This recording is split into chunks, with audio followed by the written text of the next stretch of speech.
back to our anime show. I'm Binge Monster. And I'm a green queen.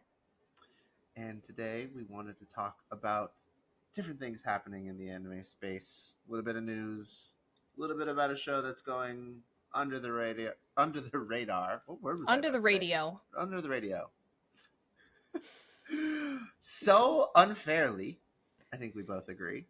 Yeah. And maybe talk a little bit about the Olympics. I don't know. We'll see. That's what I'm thinking. That's what I'm thinking. That's what I'm Well, thinking. glad we're on the same page. This week, the biggest story, I think, everywhere is the end of My Hero Academia, the manga. What have you seen? How do you feel about it? Yeah, I mean, there's definitely this is kind of huge, and to me, I mean, I'm not a reader. We both do not read My Hero Academia, so you certainly do not have to be wary of spoilers here. This is not what we are here to discuss necessarily, but more so, I do want to just take a moment to acknowledge My Hero Academia. You know, if we have memories, anything it's done for the community, I think it definitely is a staple in the history of anime, in the more recent history of anime and its development and its popularity. I would be ashamed if I didn't take some time just to kind of talk about My Hero Academia. This has been going for many, many years. Anyone who reads it, I feel like for months, in years, for a moment of time every year, it would be like, wow, My Hero Academia is like at peak storytelling, or like, oh my gosh, My Hero Academia, like the readers that have been along this journey for so long, I know have had their ups and downs, their loopsy daisies and so forth. And even the anime right now, I think, is just starting to kind of reach that. It's at the peak of My Hero Academia storytelling that we know so far as anime watchers. So But far, yeah. It's not often that a show can run for a decade, which I believe. I believe I read the other day that it had just passed its like 10-year mark. That a show can have such an impact on any genre with just 10 years of serialization. Now, granted, there are a lot of shows that are absolutely classics and a lot of manga that are much shorter, but not many get this kind of longer run that you tend to see only with shows that, at least my observation, that are kind of in the shonen genre. Well, I guess what I'm trying to say is usually what I see is that these shows extend for decades and decades. Thinking of Naruto, Bleach, One Piece, even Hunter x Hunter for that matter. But rarely do you get this like somewhat not short. I mean, obviously it's not short, but also definitely not a long series. Right, kind of in the middle, that has such a profound impact on the genre. You look at this past week, all over X and Instagram, I was seeing different mangaka from Eiichiro Oda to a few others that acknowledged, you know, the mangaka's work and influence and impact on anime and cheered him on and congratulated him. And I think that for what it is, it's such a special show.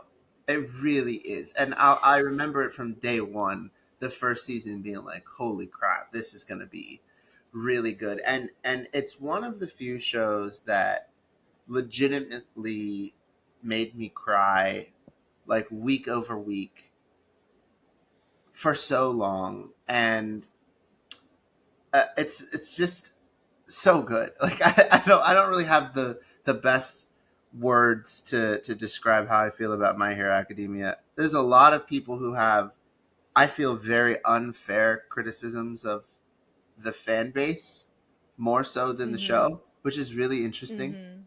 Like I when I hear negative things about the franchise, it's almost never about the story. It's usually about the fan base, which makes no sense to me. Yeah, no. But it's so good. And you know, I kind of blame TikTok a little bit for becoming this place where people push spoilers out so easily with just Yeah. no regard for people who Mm. are, for example, anime only like me when it comes to My Hero, because I've had so many things spoiled. Same with Demon Slayer, by the way. It was really like it was like Demon Slayer and My Hero for me were Oh, like Jujutsu Kaisen oh, Jujutsu as Kaisen well. as well. Yeah, yeah, Yeah. 100%. Even Jujutsu Kaisen, I have seen. I know so much about what's going on in the future just because it gets spoiled. But I wish that wasn't the case with My Hero because it is so special to me, and a lot of things have been ruined. But I'm going to make it my absolute mission to completely avoid any spoilers related to the way the show ends. And I think we were talking about this before we started recording that there are whispers of just like mixed reviews. Some people saying they love the way that ended. Some people that don't. I feel like that's the case for any show that is beloved by a large group of people. You're never going to make everybody happy, and to that end, I Mm. have no idea how this thing ends one way or the other. But when the anime does finally catch up, all I can say is that this show will continue on in the Hall of Fame of Shonen for sure. No question. Yeah. No matter how it ends. Yeah. And no matter how it ends, I will appreciate it. I know that for a fact. I can tell just Mm-hmm. by how well this writer has crafted this world and these characters and developed them. I'll be happy no matter how it ends. That's my I take. actually want to ask you, going back to a point that you made earlier, which I thought was like a phenomenal point, was like, even though, and actually the manga for My Hero Academia started in, I think it was July of 2014. So Mm-hmm.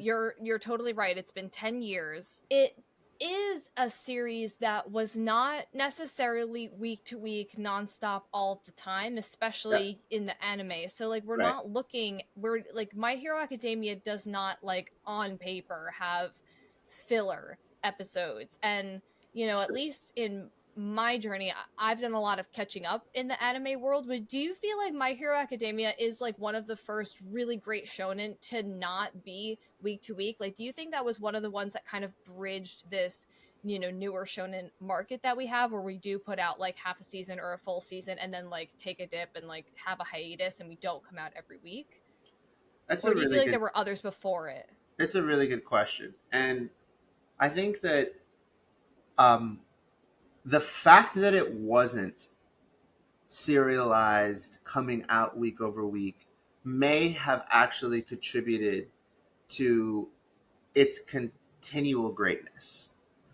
And the reason Yeah. I say that is because when you look at other shows that have been forced to stay on that track, um, there are plenty of instances where filler had to be created because the anime was catching up to the manga.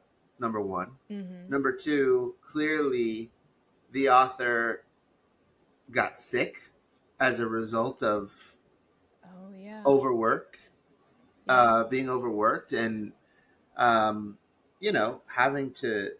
I mean, Ishiro Oda is a enigma, in his own category, in that he's been doing this for so long with literally no break. But it has often manifested into long term illnesses that force mangakas to take indefinite hiatuses Mm-hmm. to be able to refresh themselves and catch up and find some sanity and get some sleep after years and years of grinding so that they could further the plot along. And then last but not least, you look at Bleach as an example, sometimes it's resulted in maybe slightly lower quality arcs that came out of necessity to push the story along at a tempo that's unsustainable. And you can look at the Fullbring arc in Bleach as one that the Bleach fan base in particular is very critical of. And maybe even in the Thousand Year Blood War arc, which is extremely rushed because there was a deadline from Shonen Jump to wrap that show up. So, Oh I right. mean, I think that My Hero was fortunate to be able to not have to adhere to the pressures of having to deliver new plot so that the anime could just stay going. And to your Yeah. point, also didn't have to throw out a ton of filler. Now, don't get me wrong, there's definitely a little bit. There's probably a couple of Y- episodes, but nothing like the arcs that we see yeah. in other shows, right? Right. Um, Again, comparing it only to the behemoth titles like Naruto and Bleach that famously have very large filler arcs. Right. Um, so, I mean, that's definitely something that needs to be taken into account here. That like that is the case. But you know what I'll say? I'll end with this. I Mhm. really feel that what this creator has done with My Hero Academia is a blueprint that must be studied by other up and coming mangaka and even mangaka who have stories that are being serialized and are being produced in anime right now. Because Mhm. in a interest from my perspective, I have to imagine that there are other mangaka who would probably never openly admit this, but are probably quite jealous of him. And for the reasons that I've laid out, they he didn't Yeah. have to go through a lot of those things. And that could have been by Mhm. design from observing his predecessors that have been successful and going, I don't want to go down that route. I refuse to go down that route. That's very possible. But you know what? In 10 years, he was able to build such a great story. And again, I don't know how it ends, but it does. Like as I said, it's already so important to me that it almost doesn't matter. I mean, of course it matters, but Yeah. you know, in 10 years, he was able to build a truly robust story that will go down in the Hall of Fame, the Shonen Vault, the Shonen Hall of Fame, whatever you want to call it, for forever, in my opinion. And quite frankly, there aren't a lot of blueprint shows like that. Like I said, they're either one or two season type shows that were always meant to wrap up quickly, or they've been going for their intention is to go for decades and decades and decades and decades, and there's very seldomly anything in between like this. Mhm. So, you know, I got a feel for the folks who've been running their shows for decades who are like, man, he was able to wrap that up like Yeah. and create a great story, and now he has time to go work on other things which I know they care about. They talk about that Mhm. endlessly. Like I think it was Naruto's creator who famously said he didn't even want to make Naruto anymore. Like he wanted to go do other things, and but people wanted it, and like there are a lot, you hear that a lot, right? So Right. Yeah. anyways, I hope that this becomes a blueprint for other shows, um, to ensure that people find similar success, but also can develop these stories in a sustainable way. Yeah. I mean, My Hero Academia, like, and I'm not gonna say anything with the new season, but like I have found myself as the seasons especially in, I think we're in season 7 right now. Are we in season I 7 think of so. My Hero I think you're Academia right. airing?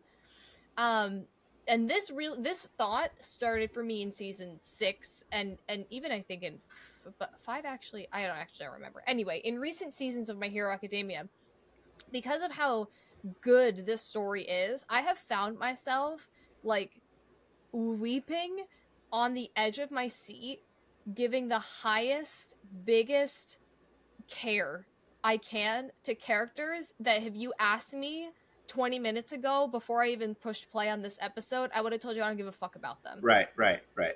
But like I did, and I don't know how they do that, but like that has been like, I mean, every single week and like over the last couple seasons, I'm like, I didn't care about this character at all, and now I care. And that, whatever that is, to your point, I'm like, I want to study it.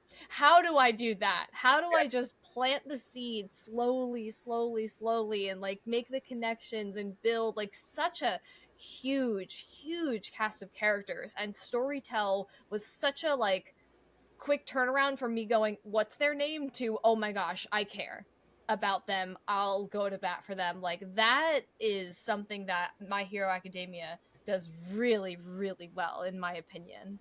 They do. I just The we attention couldn't to leave detail without me to saying that. no, it's important. It's important. I think we've talked about this on the podcast before that the the story's ability to bring out extreme kind of ends of emotion is so powerful, Mm, even for all of the ensemble characters. Like they just do it so well.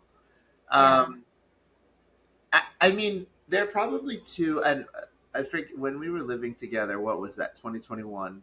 The two, yeah. just from like 2019 to 2021, if there were two shows that could elicit such a response that I had to stand up and say something, it was Attack on Titan, especially in the Mm, final season when I hadn't fully read the end of the story and they had made their way to Marley, and then and then this. Period. It was just these two that brought out that side of me. We had another roommate, Greg, who who I lived with before we lived together, and he was honestly one of my favorite things to watch when I watched this show because he was catching up, and he had such a such a visceral physical reaction to watching this show, to the point where yeah. like when stressed, he would literally sit on the wooden floor in a ball, like in an almost fetal position. And then when Huh. something happened that we were ready for, he was at full standing attention, screaming like we were watching the Super Bowl. And so, like, I mean, it was one of my favorite things to observe, truly, as Yeah. somebody who was going to watch the story from the beginning with him as he was trying to catch up to as it was airing. But it made me realize that like sometimes, very rarely, you come across a show that can bring out the truly most tribal, you know, and yet Innate. also like yeah, innate, just raw emotional reactions that Yeah. like you can think of, and my hero just brings that out in such a beautiful way. And if it doesn't, you may be a sociopath, which is fine. It's a clinical, you know, uh, diagnosis. Yeah, yeah. I have to say too, my last tidbit on this, and I do not like blanket statements without added, context and notes. And the one blanket statement that I make pretty proudly is that if you are not keeping up with My Hero Academia, you're wrong and your opinion doesn't matter to me anymore. Like if you are actively going, I don't like that, or I'm not keeping up with it, that stupid school party arc, if you're one of those people, I'm like, your opinion is invalid to me. And that is I'm stand on business with that one. Okay, I'm sorry. I'm sorry. I don't like blanket Hey, statements, but I can't do it with that one. So I wanted to ask you about another little piece of news that I don't actually know that much about. hmm, So this is sports related. Can you go ahead and talk us through your sports related news for us? yeah.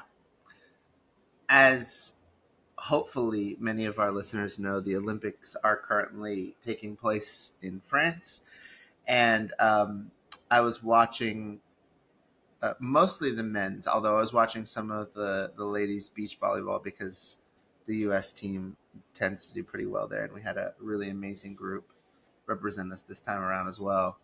But I was watching the Japanese men's national team face off against, I think it was Argentina. I've watched so many games I don't quite remember, but I think before we started this episode, we looked it up, and it in fact was Argentina that this happened for. But um, at the end of the game, they played the Haikyuu opening theme song. I think it was the season 3 or 4. Um, but it's like the one that you think of. It's like fly, da, na, na, da, na, na, na. You know what I'm talking about? Yeah,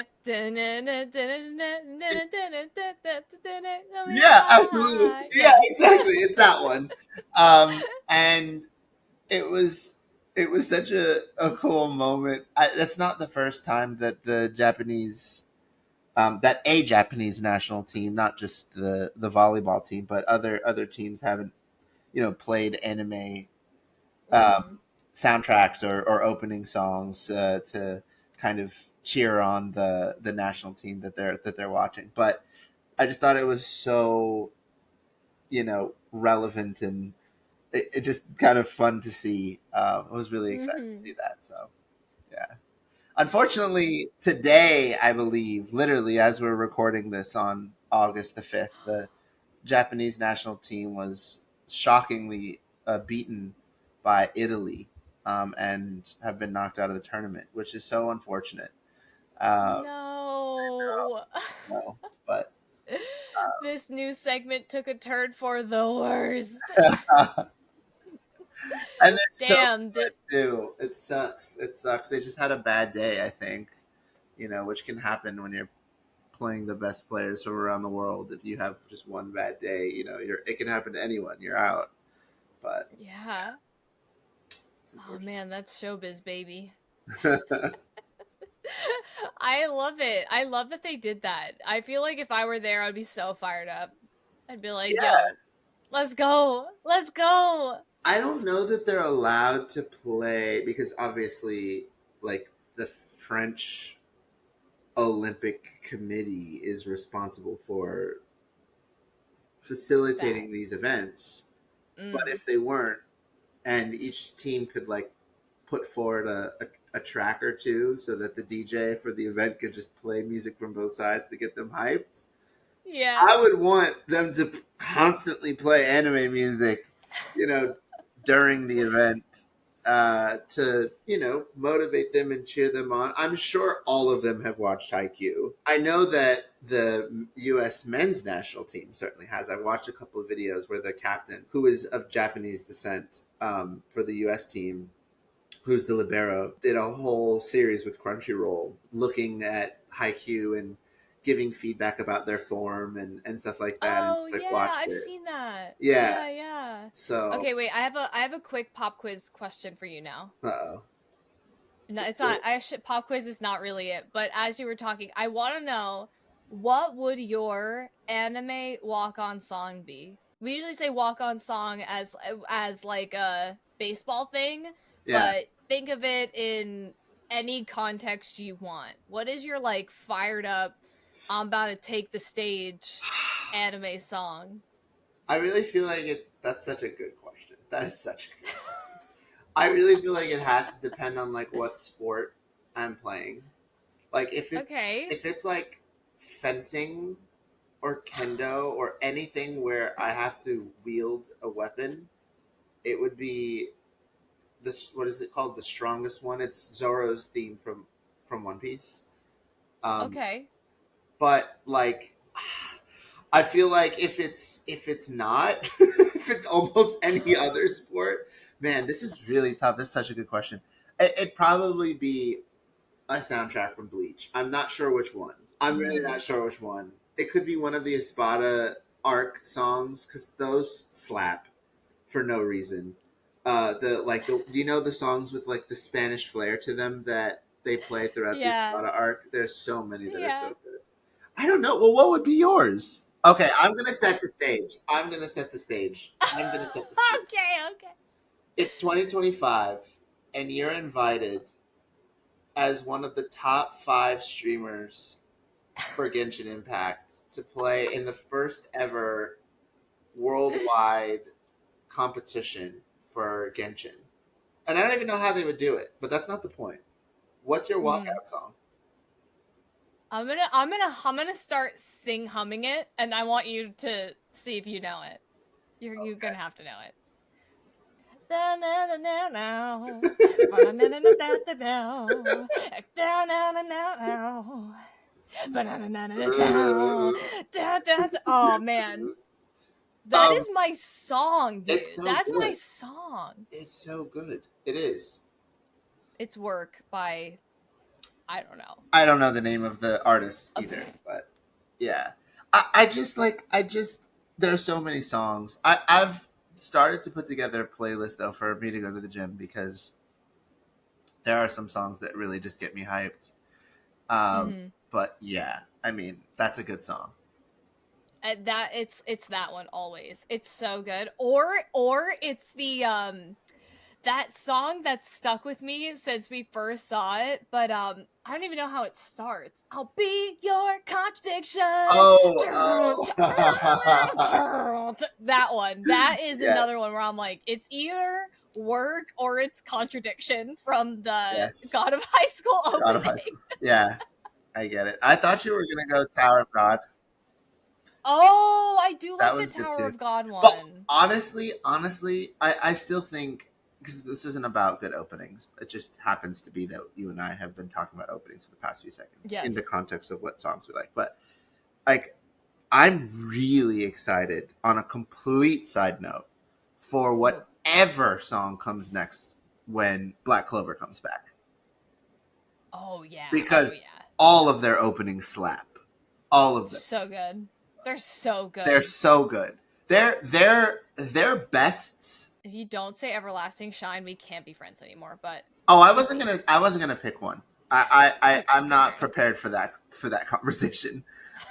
You might be right, but what I was gonna say is like if you look at the top 10 shonen or the top 10 most popular, I imagine Black Clover is somewhere in the top 10 most Yeah, popular. I'm right? not talking about rating. I'm just talking about popularity. I'm not sure the other shows have better openings than Black Clover. Naruto Shippuden has some slamming openings. Don't get me wrong, but like Black Clovers are good. Black Clovers, The Black Clover ones are they're really good heat. for They're no reason. like for no for For no reason. actually. I mean, I do love Black Clover, so I feel like I can't say that for no reason. I'm like, meanwhile, I love that show, That show is not but supposed to be this good. That show is not supposed to be this good. It's very good. Oh, wait a minute. Hold it. You paused watching Black Clover to watch Shippuden, right? So you still have to catch up to Black Clover. yeah, So have you? So you haven't seen all the openings yet. no, But but I that. know a lot of them. Oh, do you? Yeah, I know a lot of them because TXT had done an opening Oh, I for see. an anime that I didn't put the pieces together. Uh huh. Once I found out it was Black Clover, I was like, okay, well, when's it gonna come on? So I watched a video that was all Black Clover openings. So I have heard them all.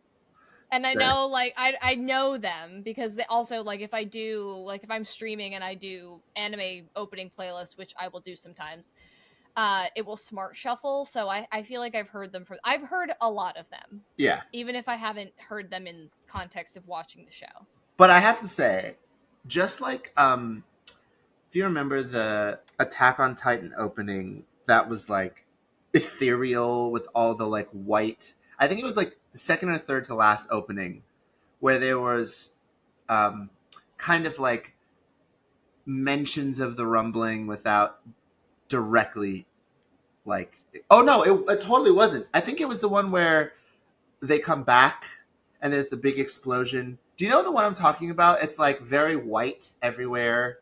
It's very artsy, very ethereal. Not it's older than the it's older than that one or it's newer than that one. It might have been that one. It's just I can remember mostly kind of like screenshots in my head or frames of the art, but I don't remember if it was that song. It must have No, been around. I don't think it was that song. I'm guessing the one that you're thinking about is in season 3. Maybe. But I'm on season 3 right now and it's not this one. It's not this one. Oh, really? Yeah, it's not this one. But doesn't season 3 have 2 cores? It does, but I'm about to be on You've season 4. I'm on done the it last already. episode of season 3, yeah. Damn, In my yeah. rewatch. Yeah. I'm Cuz not season 4 is the Oh wait, no it's not. Season 4 part 1 is I don't think it's that. Da-na-na-na-da. now we got to Actually look it it up. is. I think it is. Season. I think because it's season 4, the final season. And I think the first It opening is. from the final season was No. that's the Yeah, yeah, second yeah. one? You're right. You're right. You're right. It is that one. So, Oh. so remember when we first watched that? So this is where I was going with all of this to say. When we first Yes. watched that, we were like, "What the actual is that? Like, what are we supposed to glean from that?" Oh. Yeah. It was so in specific in terms of the way that this director put this together. Whoever designed this was very intentional with the choices that they made, and they were bold choices, right? And there was so much symbolism. We're like, what do those things mean, right? With the birds and like all of that stuff, right? There's no way you could predict any of those things. So the point that I'm trying to make is sometimes what makes the openings hit in a completely different way is the precious zero point 0.5 seconds between the end of the last frame of whatever scene cues in the intro and then the intro. And the way they bring it together. And then when you watch it, especially later in the season, where all of the Mm-hmm. dots start connecting, and then the visuals match the vocals and the lyrics in a way where you go, got it? It just changes everything. Especially in that one, where again, we had no idea where it was going. And Yeah. then when we did, we were like, oh, everything mattered. Like, wow. Right? Yes. So, No, yes. Oh anyways. man. Well, I'm going to segue us over into another show that is airing currently that has a pretty good opening, to be It honest. does. I don't know. That's how it feels like to me. I'm recalling it from my short-term memory. But it's so cute, right? So the anime we're gonna kind of put a little focus into right now is Elusive Samurai. I Yes. feel like nobody I know is talking about this. Maybe also I'm not great at the internet, so maybe I miss content from my anime friends, whatever. I'm seeing a lot of not videos talking about this show, and I'm really surprised. Hmm. I'm like really surprised, and I'm like, is it gonna like blow up at some point? Because like Frieren was kind of like I mean, maybe it was, I don't know, maybe because Frieren wasn't on my radar, it felt like it had like oh, like everyone's watching Frieren and now everyone's watching Frieren. I'm like, is the Yeah. same thing gonna happen here? And like I talked about this on the seasonal preview, like I feel like we're getting like I feel like the community is like doing a Hell's Paradise thing where I'm like, why is everyone not freaking out over Hell's Paradise? Like, why are all these shows that I think are phenomenal, everyone thinks is average, is treating average? Why are you treating it average? Anyway. Oh, that was a like if you had to pull one show out of your back pocket as an example of a show that just went under the radar criminally for so long, you just nailed that. Oh. No, you just absolutely nailed that. That Yeah. show, Hell's Hell's Paradise. Paradise, is still underrated. It's It's so good. It was I so don't good. understand. I don't I don't understand either. why. I don't either. It has not come up in conversation. The fact that we don't already have a season 2 is a problem for me. Like it makes no sense. That was such a I good don't anime. it's like It was I so don't good. even get me started. It was so I'm exciting. currently reading it. Like when I tell you I'm reading it, I'm buying it. I'm buying it So good. because I loved it so Yeah, much. I get it. I get it. We'll have to So get into this anyway, because I have some opinions about this show too. But I agree with you. I think Elusive Samurai is elusive in the conversation, and I don't know why. I I don't don't know. get I don't quite know. Maybe and this is kind of a newer observation and maybe a critique, maybe not, depending on the way that this core wraps up. Maybe people feel as though it's too centered around an ensemble of children to be interesting enough, why. Okay. right? Okay. I could see that because I feel like the popular things that I feel like people can't, STFU about are like JJK, and Kaiju is good. Don't get me wrong. And JJK is good too. I'm not knocking any of these. But like I feel like the communities that I'm a part of, and like granted they're all more so around my age, are like Hmm. obsessed with either the oldies, One Piece, or JJK, and then Kaiju number 8. But even Kaiju number 8, I feel like I was like, I don't know. I don't know what's going on. Now, admittedly, shows with children like JJK, because let's not forget they are actual children. They're still in high school. Now, granted, Yes. like they're older. Like these are younger kids, No, and you're so right. I forget. uh, You're so right. I forget. but I mean that's because they do so much and put them in. Oh, they do so much to force us to forget that they're actually children, especially Yes. given the themes that are present in the story and the adversities they put in front of them. It's hard to remember that these are children, Mm, minors, I should say. I don't know if I want to call them children. They're adolescents. They're adolescents, but these are yeah, actual children. And the thing is, that's true. is that it's not unheard of for a show centered around children to be truly interesting. Look at Promised Neverland, rest in peace, as a phenomenal example of a great season one that, was focused around kids but found a way to make it super interesting. I Mm-hmm. just feel like this show has a lot of ingredients that make it so good, and Mm-hmm. because of that, it is confusing that it doesn't get the kind of recognition you would expect it to have. Yeah. And some of the ingredients, I love that I'd like to just kind of bring to the conversation to give just folks a little bit more context into the show. So, Elusive Samurai is started, of course, as a manga series by Yusei Matsui, who is also the mangaka of Assassination Classroom. Pardon me. This and the anime comes to us from Cloverworks, and Cloverworks has done things like Boat to the Rock, Wonder Egg Priority, Spy Families, like a wide range of things. And I even said to you, before we started this, like something about Elusive Samurai feels like an interesting mix from like Wonder Egg Priority and Spy Family, where it's like, okay, there are some really like messed up things happening in here and some Mm. crazy visuals that come by, how do I say it, like in a blink of an eye and then they're gone. But then also there's like their kids, so there's like this, this the charm and charisma of kids, I suppose. But I have never seen or read Assassination Classroom. Like, do you feel like you're surprised to hear that this is the same mangaka, or does this make sense to you? Like, what is the context having information on Assassination Classroom?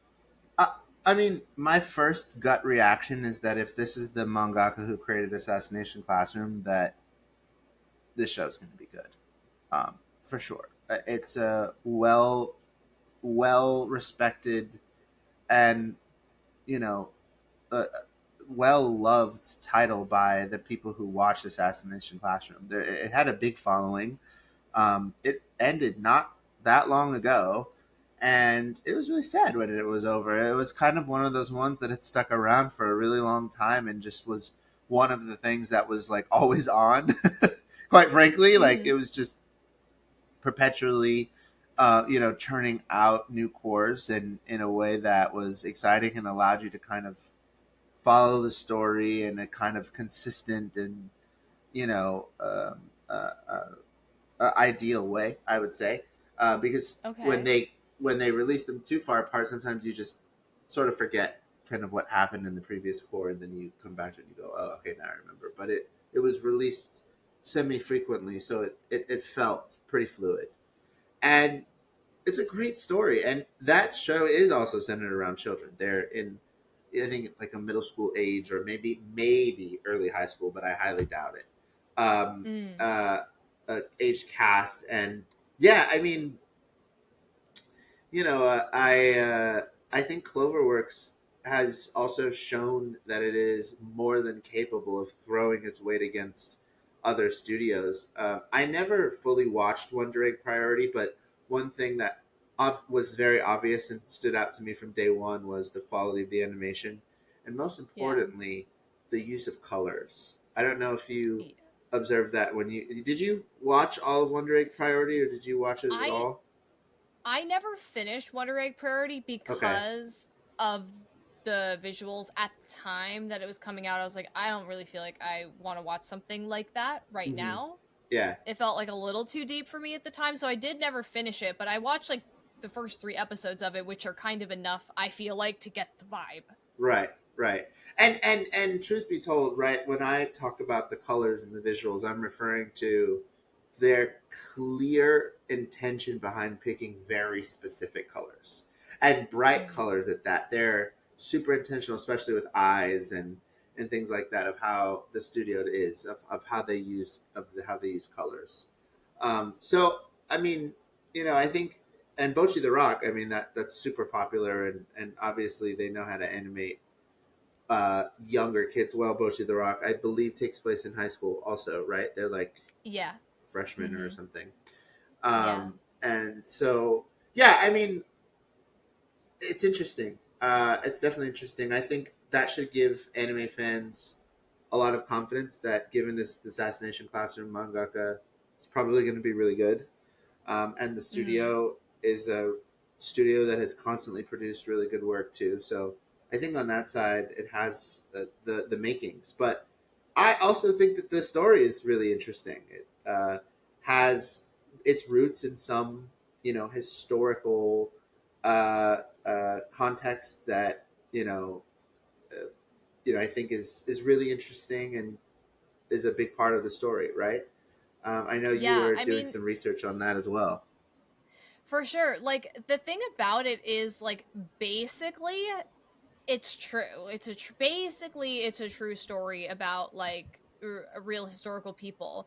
It's set around. It says it's set between the Kamakura and early Muromachi periods, which is approximately, from my understanding, 1192 to around like 1573. So like it's talking about a span of like 400 years or so in time, but uh, it's during the Kenmu Restoration, and it follows the story of Hojo, pardon me, Tokiyuki, which is our main character, like by name. And the same kind of thing happens. Like his Takuichi clan basically taken out. He leaves, you know, gets becomes a great samurai, builds an army, whatever, and then comes back and it essentially takes back his, I don't know, standing, if you will. That's my very American Western uh quick synopsis on it, that like essentially it's a true story being told to us in like, with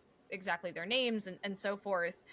And it's said, so in the anime it says, with his only allies being a shady priest and his followers, the young lord must seek revenge and regain his glory with his only weapon, a superhuman ability to flee and hide. And so I wanted to kind of talk about this. It's called the Elusive Samurai. It's about our main character, Tokiyuki, who is gifted at tag, which we mentioned last time when we just first talked about this show. And you start to see that kind of shine, and he uses that very much to his benefit in various situations that happen throughout the only 5 episodes that we have just now. But the interesting thing is, people have been talking about this in, with him being an elusive samurai. When you think of samurai, they're not very elusive. So I think people have kind of been like, is his aversion to like violence, or like aversion to how do I say, like attack, Direct conflict. will that result in him being like a good leader? And like, what is that conversation like, because we don't really see samurai described in this light, you know what I mean? Mm-hmm. And it was also said, in this article, I was reading an article from Game Rant, which I'll link in the episode, but they were even saying that the claim is that this story is a particular breed of historical fiction that expects the viewer to have some knowledge of Japanese history, putting many Western viewers behind the curve. So when I first read that, I was kind of like, I don't know, because like as a Westerner, I feel like I get it. Like I'm getting the story. And so I was kind of like, I don't know. But what do you think about like having the historical context and being able to enjoy the show? Do you feel like people need to have the historical context in order to enjoy the show? No, I think my answer to your first question would have been a lot different. I think to enjoy, yeah, in order to enjoy the show, I don't think you need the historical context. I think what what advantage um, viewers in Japan might have um, really may come down to nuances in humor and nuances in Mm-hmm. what are taught in K through 12 education there with regards to the historical facts of this time period and maybe even this elusive leader who this story is obviously inspired by um, and maybe there are some nuances about the retainers that he's putting together Mm-hmm. and again the ally that he's found himself within the priest that I imagine have some historical or even cultural contexts that as Americans we just may not be aware of that would add layers to watching a show like this that you otherwise Mm-hmm. might not understand. Right? I was watching, Yeah.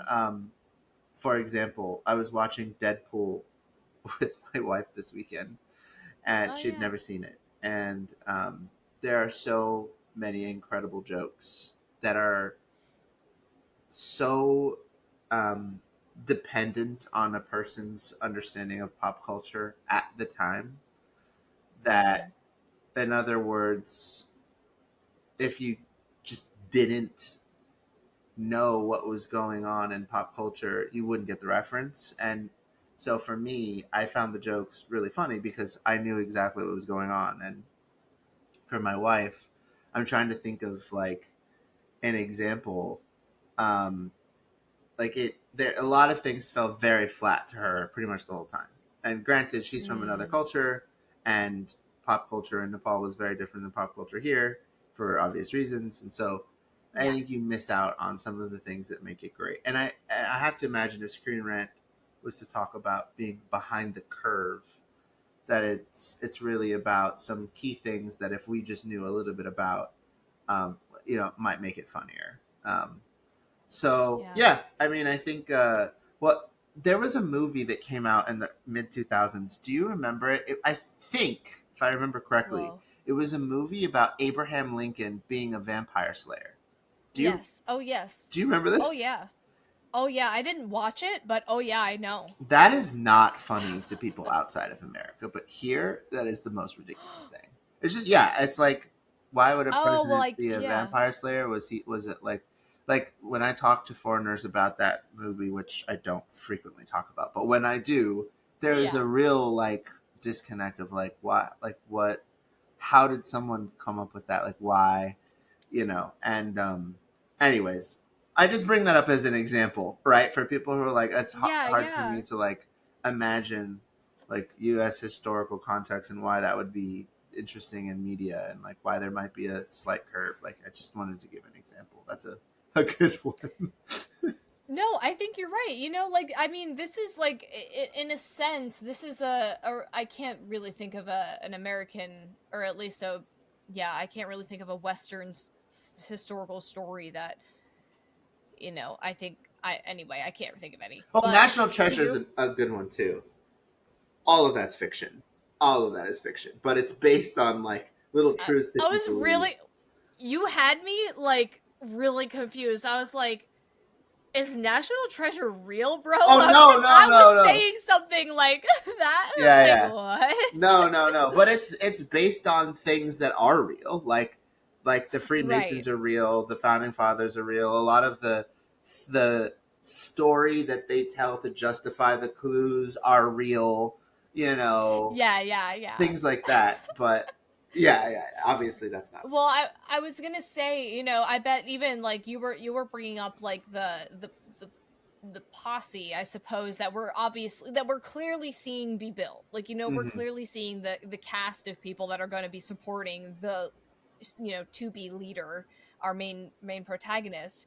And I wonder how like their names or like their features, if I was somebody who is like had grown up in Japan and had learned this history in some capacity, like how you would pick up on some of those things, even as you're watching it. And I think to your point, that's kind of what that comment is. And that's why I was like, when I first read it, I thought they were saying like you won't enjoy it or you won't get it. And I was like, well, that's not true because also, to your point, there's context that we won't get that we probably would that Japanese audiences or audiences in Japan would like and have them enjoy it more. And what they do so well in the show, because the show is a good kind of a mix of like breaking the fourth wall but not really breaking the fourth wall, but it has some of those elements. It has like these cute asides by all the characters and how they interact with each other and how they're kind of displaying the greater story. Like they're using a lot of these like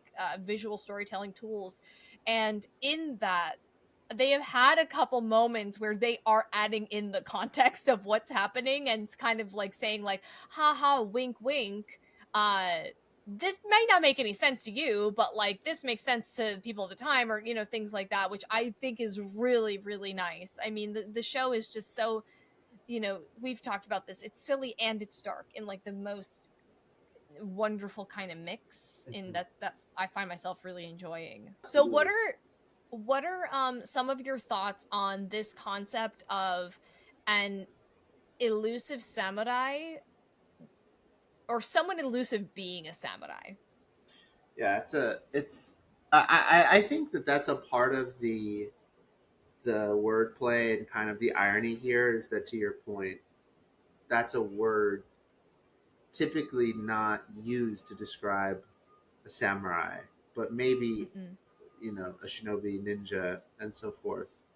Um, from the beginning, from truly the opening, you see his potential as far as his elusiveness and how that uh, really is an asset to him on the battlefield. At the very minimum, an asset to him on the battlefield, and it's a Right. beautiful. I mean, it's beautifully animated. You can see it right in the pilot.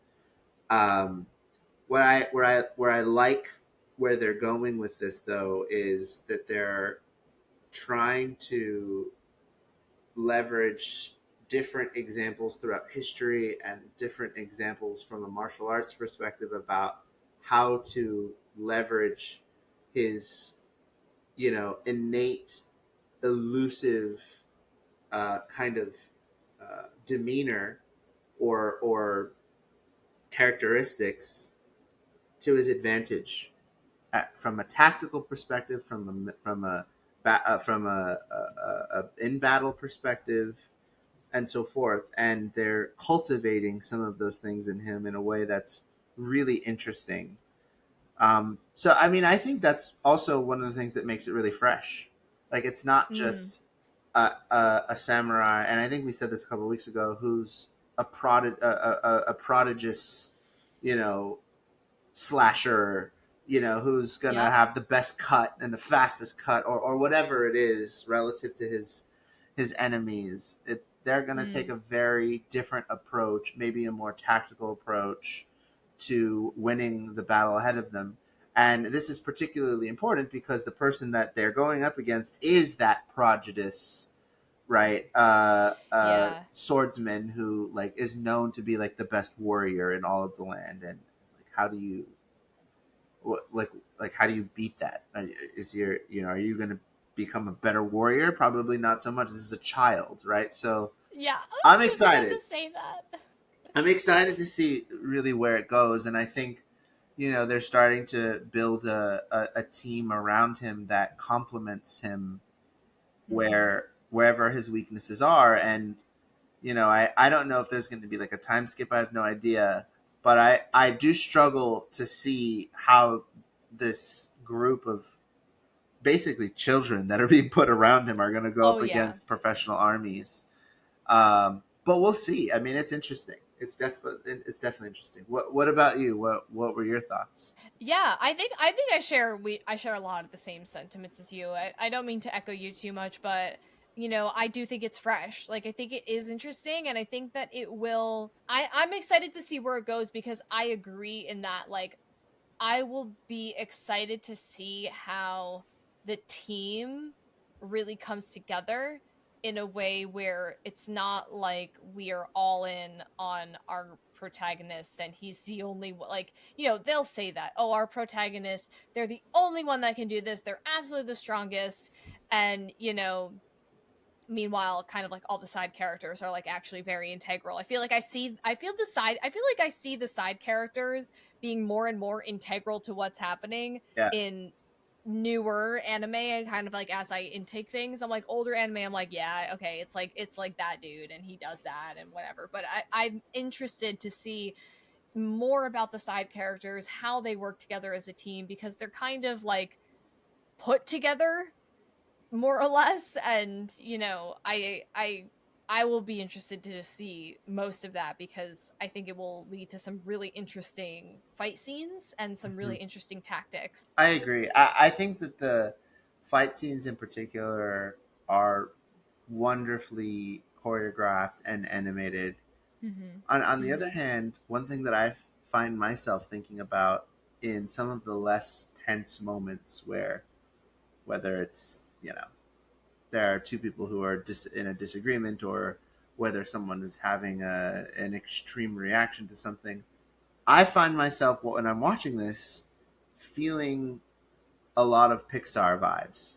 And by Pixar vibes, Ooh. I'm referring to the over exaggeration of a response, very cartoon like in the Mm. emphasis of certain features, like eyes popping out when they see something, or there's Yes. a little bit of that that's present here. Yes.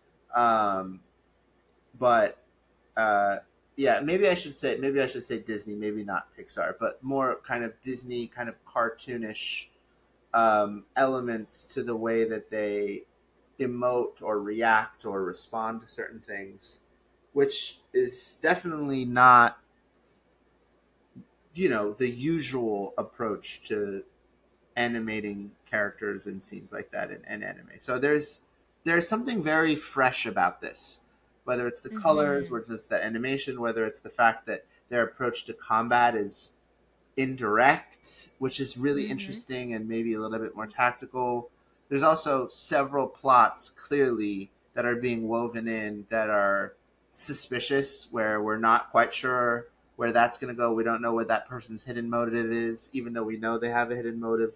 They're definitely laying the groundwork while they build the ensemble up, I think, in a really great way to set it up for success.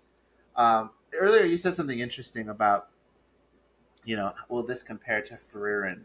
I think one thing that this show is doing better than Frieren is that Frieren had the luxury of having much fewer characters to flesh out and develop together in an ensemble. Whereas here, there are more. There seemingly this ensemble is growing and growing and growing and growing, Mhm. and there are a lot of different factors at play here that I think are trying to not overcomplicate it and overwhelm people who Mm. are just jumping into the story, but are really well laying the groundwork for several plot lines to kind of go in a couple of different directions. Um, Okay, yeah. Yeah, I see that. right. Whereas with Furin, it was a little bit more literal. Like we're following Furin on her journey. We're just watching like really through her lens, and she'll pick up a couple of characters along the way, and then they go together. Whereas here, it's the world got toppled, and now this child is trying to figure things out, and he's learning. Being introduced to this person, this person, this person. There's a lot happening without it being too Yeah. complicated, which I really Yeah. appreciate. Well, I feel like also the thing that could be complex in a really nice way about Frieren is that we are getting character development of characters that have passed.